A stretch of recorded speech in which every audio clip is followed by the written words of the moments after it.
Aujourd'hui, nous allons apprendre à réaliser des lettres en 3 dimensions avec OpenSCAD. Attention, cette opération va être très difficile pour vos neurones. Je vous recommande de prendre une aspirine avant de commencer, je vous laisse donc quelques secondes.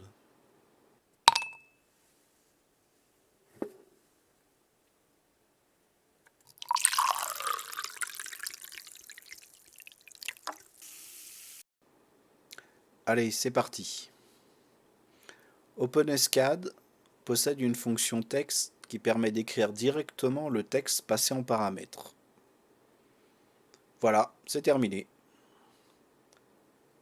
Bon, d'accord, les lettres ne sont pas très adaptées. Il va falloir rajouter une police, c'est Noël tout de même.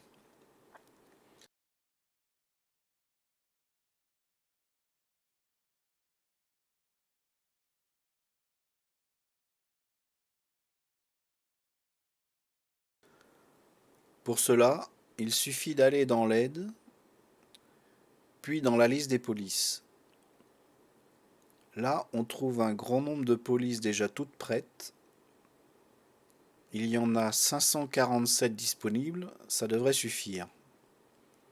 Le seul inconvénient, c'est qu'on ne voit pas tout de suite le résultat. C'est dommage. J'ai sélectionné la police numéro 211. On sélectionne la ligne avec un clic gauche de souris, puis on sélectionne le bouton copier dans le presse-papier. Maintenant que c'est fait, on regarde le résultat. C'est déjà mieux, par contre c'est un peu plat, car ce que l'on vient de dessiner est un objet en 2 dimensions, il va falloir changer ça. Nous allons utiliser la fonction linear extrude qui permet justement de transformer un objet de 2 dimensions en un objet en 3 dimensions. Le paramètre étant son épaisseur en millimètres.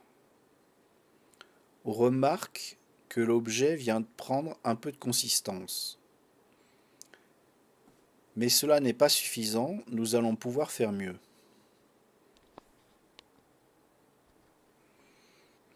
Pour pouvoir réaliser des lettres de n'importe quelle taille, la fonction resize est parfaitement adaptée à ça.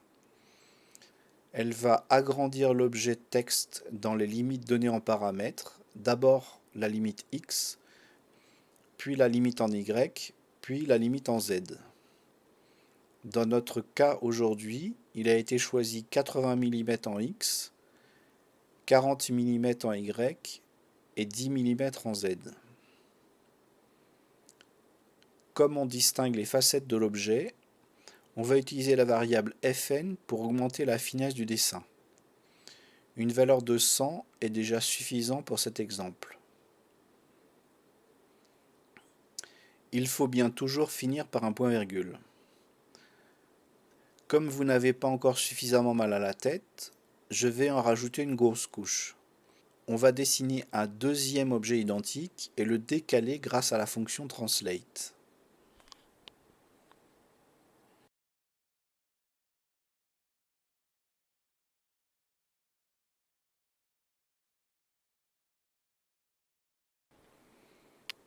Pour notre cas aujourd'hui, il n'y aura qu'une translation en Y.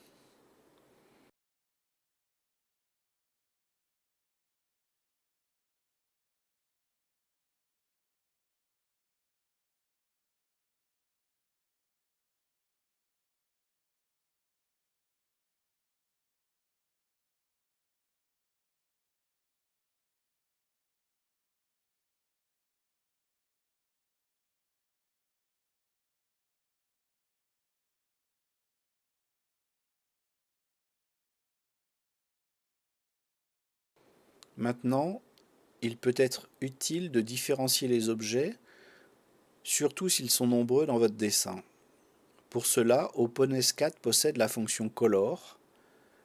Le premier objet sera coloré en vert et le deuxième sera en blanc.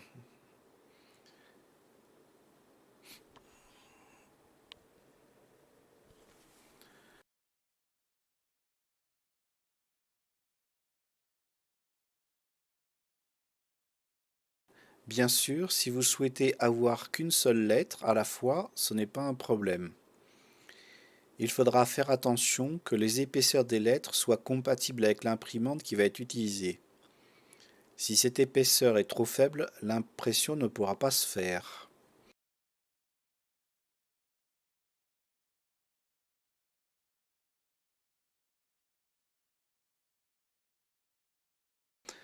Vous pouvez donc passer à une lettre de 120 mm sans problème.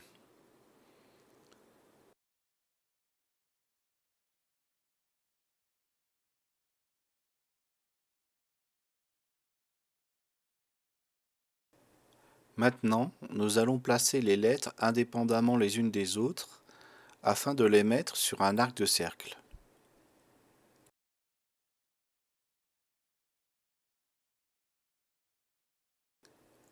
Pour placer ces lettres, la fonction Translate et Rotate seront utilisées.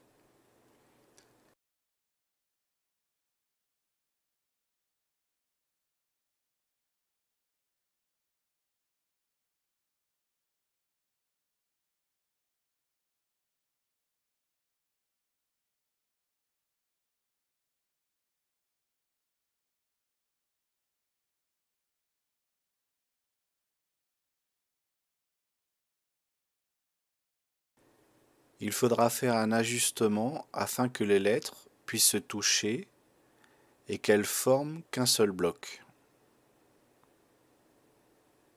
Là, on voit que l'écart est un peu grand. Tous les angles vont être légèrement réduits pour arriver à l'objectif.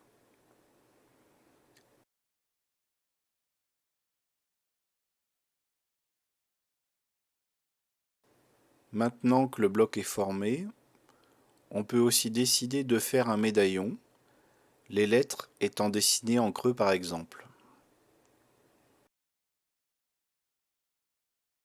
Le médaillon sera un cylindre de 8 mm de haut et de 120 mm de diamètre.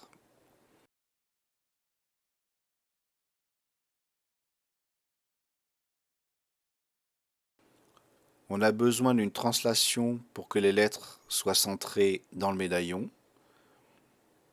Maintenant, il faut utiliser la fonction différence pour soustraire les lettres au médaillon.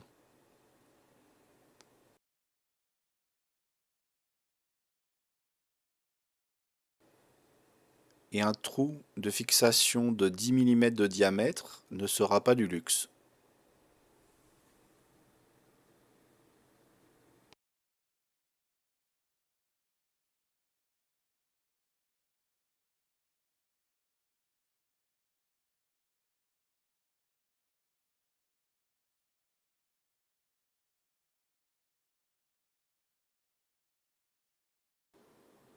Comme vous avez déjà attrapé une grosse migraine, ce sera tout pour aujourd'hui. J'espère que cette courte présentation vous aura été utile. Si vous souhaitez avoir plus de vidéos sur le sujet, n'hésitez pas à le mettre en commentaire et n'oubliez pas de vous abonner à cette chaîne. Merci.